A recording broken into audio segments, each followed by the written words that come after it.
Pride and Prejudice, written by Jane Austen, read by Chuck Brown.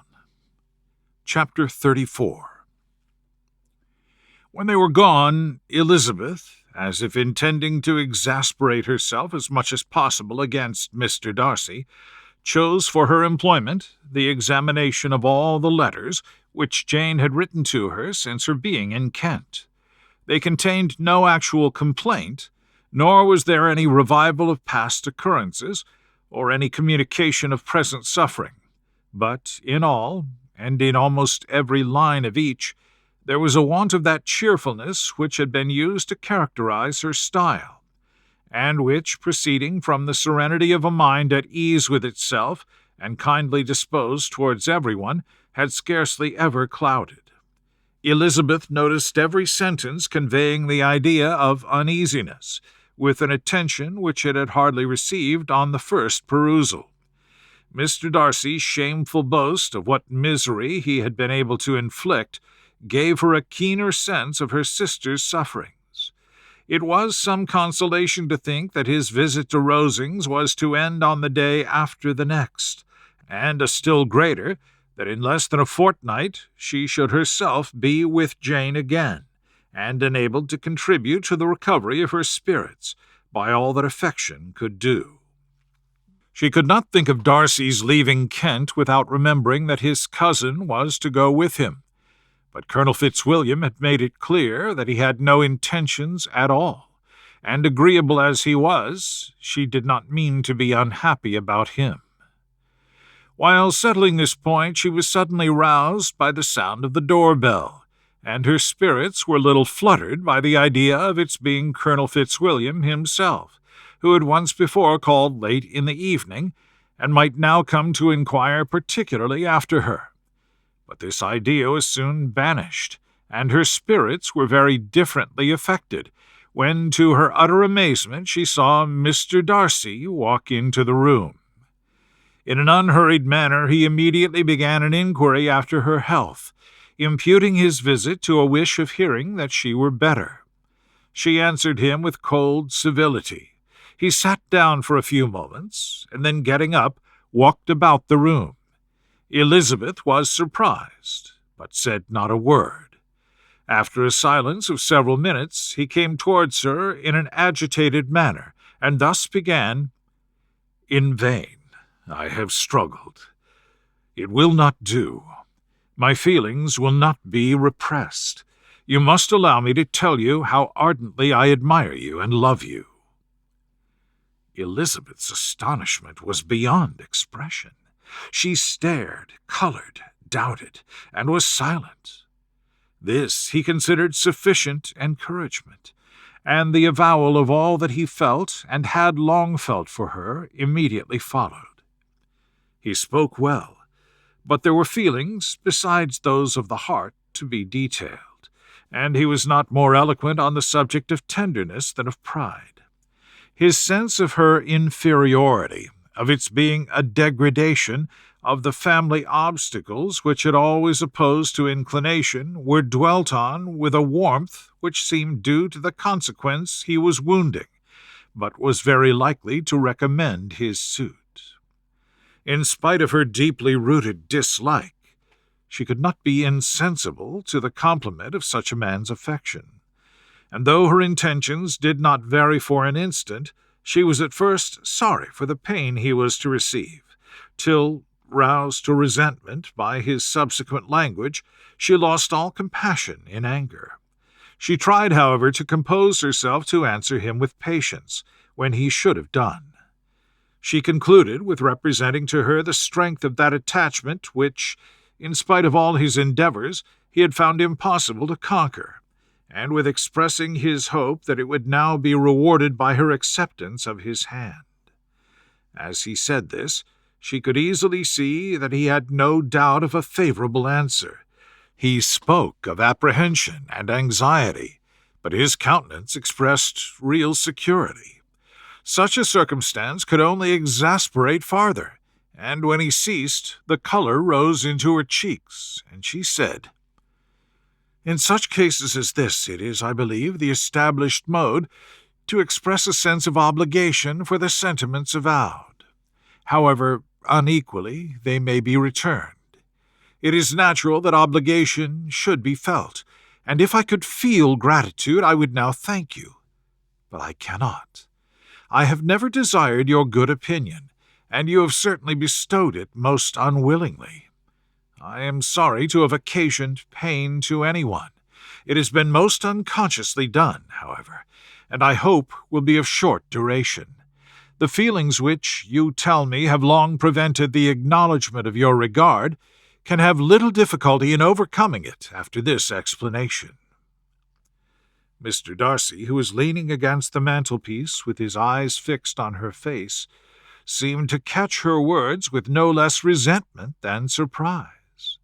His complexion became pale with anger, and the disturbance of his mind was visible in every feature.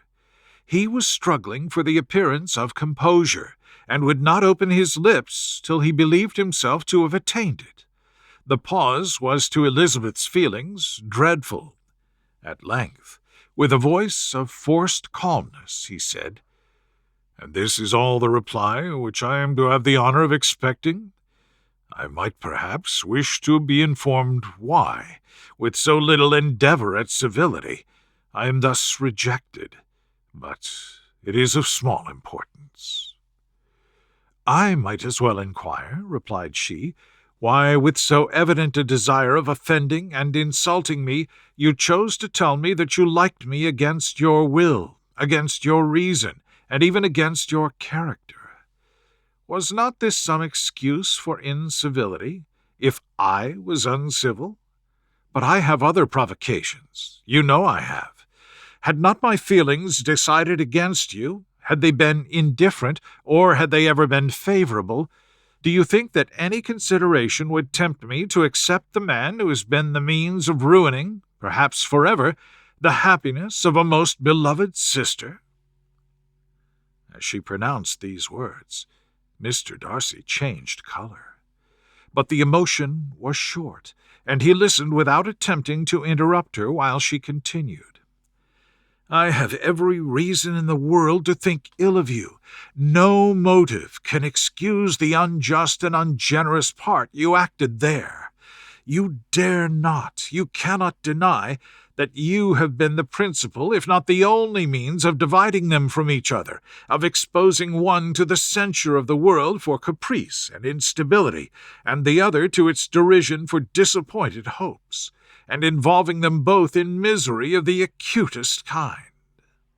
She paused, and saw with no slight indignation that he was listening with an air which proved him wholly unmoved by any feeling of remorse. He even looked at her with a smile of affected incredulity. "Can you deny that you have done it?" she repeated. With assumed tranquillity he then replied, "I have no wish of denying that I did everything in my power to separate my friend from your sister, or that I rejoice in my success. Towards him I have been kinder than towards myself." Elizabeth disdained the appearance of noticing this civil reflection, but its meaning did not escape, nor was it likely to conciliate her. "But it is not merely this affair," she continued, "on which my dislike is founded. Long before it had taken place, my opinion of you was decided. Your character was unfolded in the recital which I received many months ago from Mr. Wickham. On this subject, what can you have to say? In what imaginary act of friendship can you here defend yourself, or under what misrepresentation can you here impose upon others?" "You take an eager interest in that gentleman's concerns," said Darcy, in a less tranquil tone, and with a heightened colour. "Who that knows what his misfortunes have been can help feeling an interest in him?" "His misfortunes," repeated Darcy contemptuously. "Yes, his misfortunes have been great indeed." "And of your infliction," cried Elizabeth with energy. "You have reduced him to his present state of poverty, comparative poverty. You have withheld the advantages which you must know to have been designed for him. You have deprived the best years of his life of that independence which was no less due than his desert. You have done all this, and yet you can treat the mention of his misfortune with contempt and ridicule. And this, cried Darcy, as he walked with quick steps across the room, is your opinion of me?